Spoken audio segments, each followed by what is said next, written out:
Hello there, meet you here, and this is the guide of the best poleaxe build for me. I will start with my stats. As you can see, they are split because I don't think you can take all the profit of your weapon if you have only one stat maxed. I have 42 strength, 26 agility, 32 armor, 40 toughness. My gear was crafted based on leadership because with the new rune system you can manage better the missing stats, like HP.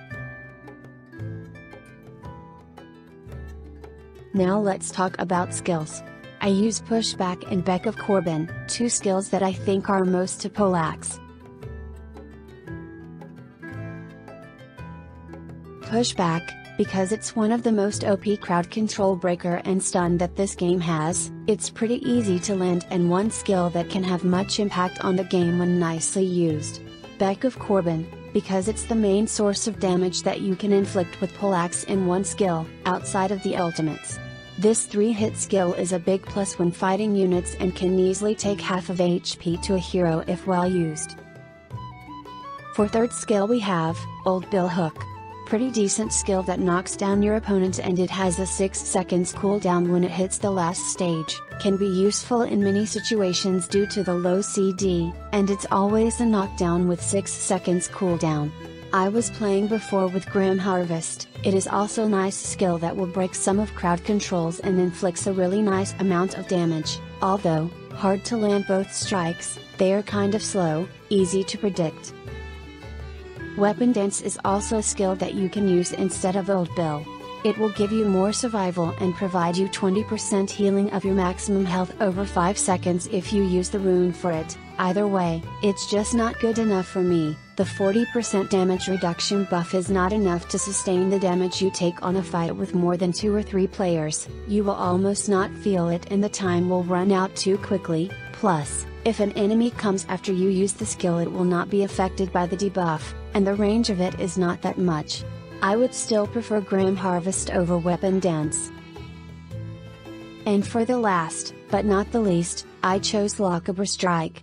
Lochaber Strike is a 4-hit skill. Each hit can knock down your opponent and does a nice amount of damage for every strike it lands. You can aim for any direction during its animation. It also breaks some crowd controls and it can be devastating against units. I chose Lochaber Strike over Rough Justice for many reasons.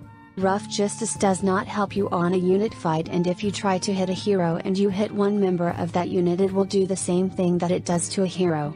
It stuns the target for about 5 seconds. The stun is unbreakable whether you break the animation or not, in order to maximize your damage with another skill. So basically Rough Justice is just used to stun a hero or an NPC for 5 seconds, without a possibility to break it. That has no impact in unit fights. For runes, starting for the Poleaxe, I use Hot Mimes, to have that 5 seconds of immunity to crowd control effects, and I use a plus 600 HP, it could also be a damage rune or crit, it depends on what you feel you need the most according with the stats of your gear and build.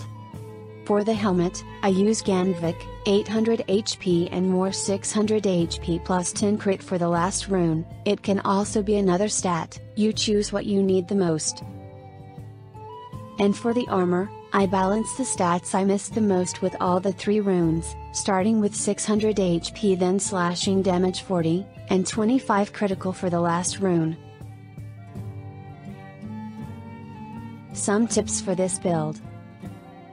When outnumbered, try to keep your opponents near each other, so you can hit your skills on many targets as possible. You have 3 skills to disable the targets, just need the best moment to land that Beck of Corbin. If you land a full Lochaber Strike followed by a Beck of Corbin, by the second hit of Beck you killed all medium and light armors that standed in your way. If you hit the third strike, probably only the tanks will survive. When out of main damage skills, try to maintain a chain stun with a lounge strike in between each skill you land in order to disable your target and maximize your damage. You can also use this build to retreat if you need. You can use the skills to disable your targets and run when is possible, but with Rough Justice and Weapon Dance you can retreat better. And, one of the best ways to kill a range hero with the Poleaxe is with your horse. due to the lack of mobility Poleaxe has.